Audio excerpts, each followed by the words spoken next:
Fourth presenter focuses on the strengthening learners' competencies through globally aligned resources.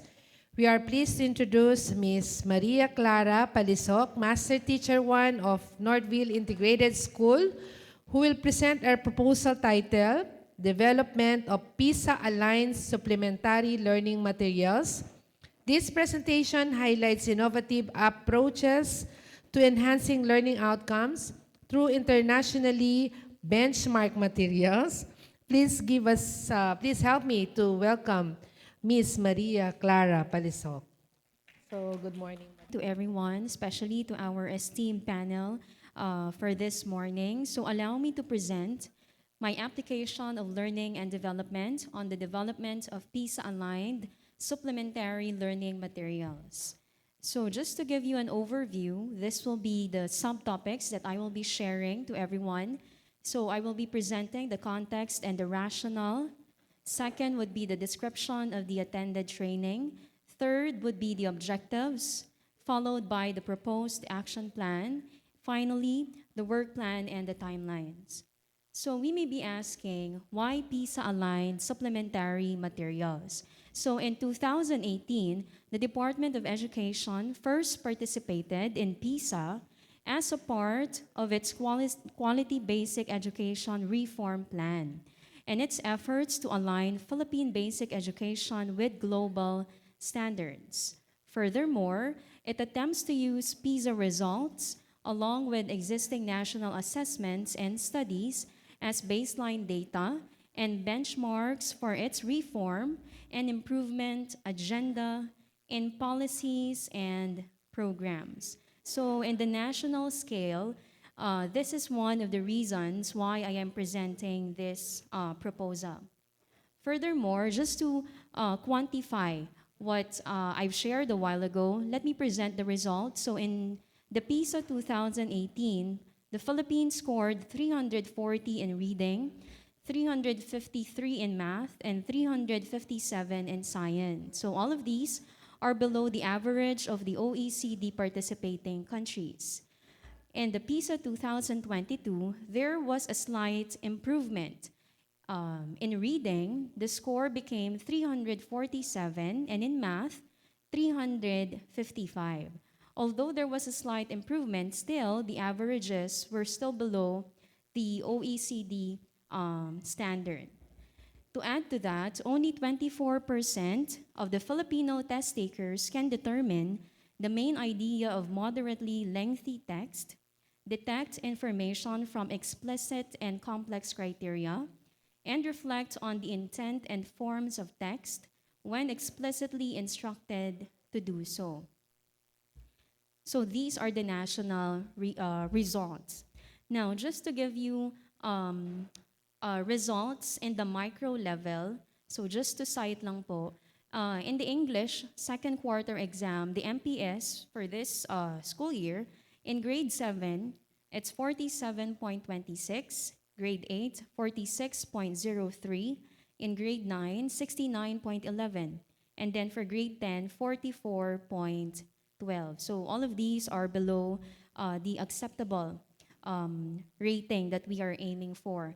Now, all of these results call for collective involvement and long-standing commitments to address this pressing problem in education through teacher training. Of course, there are many interventions that can be done and are actually being done by the Department of Education.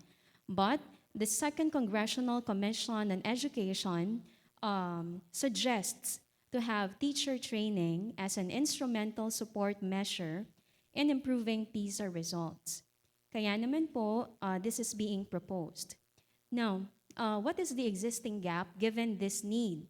In the English department of Northville 15 Integrated School, only 1 out of the 8 junior high school teachers received training on the development of PISA-aligned test items. So yun po yung reason why I am proposing this series of Learning Action Cell sessions. This is also based on the training that I attended, the title of which is Online Write Shop on the Development validation, and finalization of the Program for International Student Assessment, Aligned Test Questions, Conversion for Learning Management System, which was conducted last October 21 to 25, 2004. So the aim of this Right Shop was to prepare for the PISA 2025 by introducing the PISA assessment framework, discussing the features of computer-based assessment, developing test questions in reading, math, and science, validating test questions, and converting PISA-aligned test questions to the learning management system. So since I had this Right Shop, this is now the proposed strategy, a series of learning action cell sessions for 7 junior high school English teachers. And the expected output from this series of learning action cell session is a workbook per grade level. And for us to ascertain the quality of this workbook, we will be using the DepEd evaluation rating sheet for these particular material. Now, the objectives are the following. PISA-aligned MELCS-based test items. So for the 7 junior high school teachers to apply the PISA reading framework principles and developing PISA-aligned and most essential learning competencies-based test questions. And the second one, which is the compilation through a workbook, the objective to compile the validated PISA-aligned test questions in a workbook per grade level. Now, just to share the methodology or the series of actions, events that will transpire to acquire or to attain these objectives, of course, we begin by planning. So prepare for the cascading of the learning from the regional Right Shop. So the output for this is a learning and development proposal on the developments of a PISA-aligned supplementary learning material. This was already done in December 2004. Now, once approved, these are the activities that I have in mind. So implement the activities included in the approved application of learning and development through learning action cell session. So the persons involved are the 7 junior high school English teachers, the proponents, head teacher, school quality assurance team, and of course our school principal. And the major output for this is the validated workbook per grade level. In terms of dissemination, of course, once finalized, we would like to present the workbooks not just to the teachers, but to the school principal, to the grade level coordinators, and the PTA officers, because I believe their support is essential to make this workbook possible. And the major output for this is an SGC resolution on the adoption of the workbooks for supplementary use. And then finally, in terms of the advocacy, utilize the validated workbooks as supplementary materials in the English classes. So the time frame for this is June 2026, so the coming school year.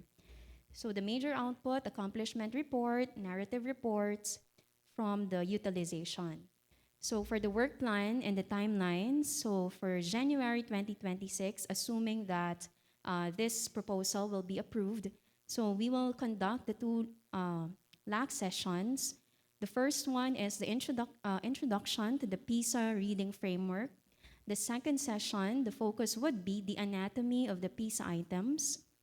And then by February, there would be 3 sessions. So the third session would be about the development of the PISA-aligned and MELCS-based test items. Session 4 would be the validation of the PISA-aligned test items. And then for the LAC session 5, finalization of test items.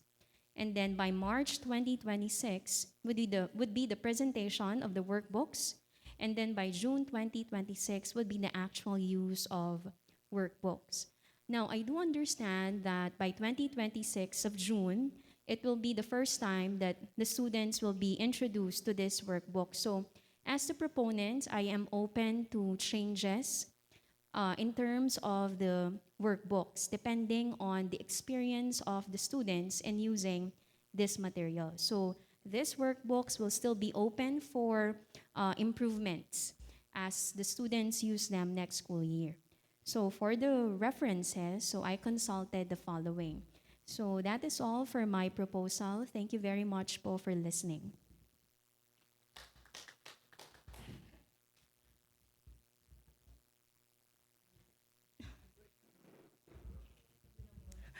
Wow, that's a very comprehensive proposal, no?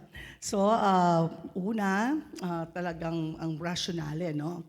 It was really a well-established rationale. Even, it was even quantified, no? With data, no? With authentic data. So yan, kaya the strength of the rationale is really evident. For the what else? Positive lahat ito. So, only one teacher, only one trained teacher is that you. That's me, ma'am. You're the only one who was trained. And then, is this only for English? Sorry, is this only for the English? Yes, ma'am. Sa- For now okay. po. For now. Yes, Okay, ma'am. We for would now. like Yeah, to so try you will it first. you will start first with the English. Sige.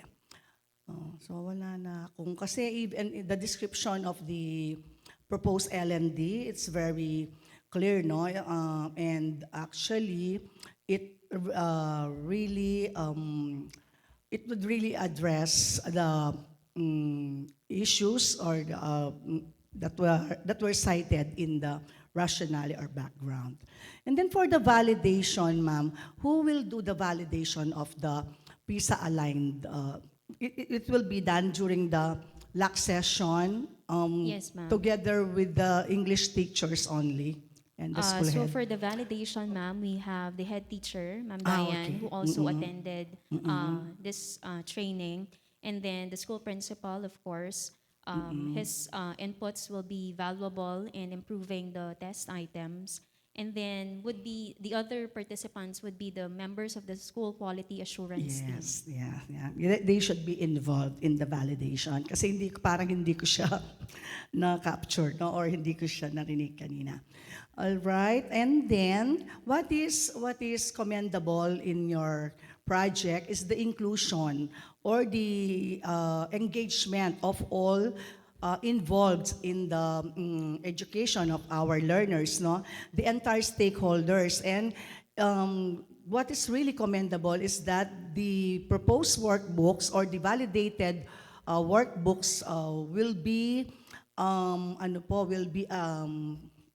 will seek the formulation of or crafting of the resolution or the release of a resolution from the SGC. This is a great action in relation to the proposed project po, Ma'am Clara. So yun po, and what is amazing about your project is your intention for continuous improvement of the material. Because in 2026, the project will be piloted or experimented in 2026. And what is good about your intention is the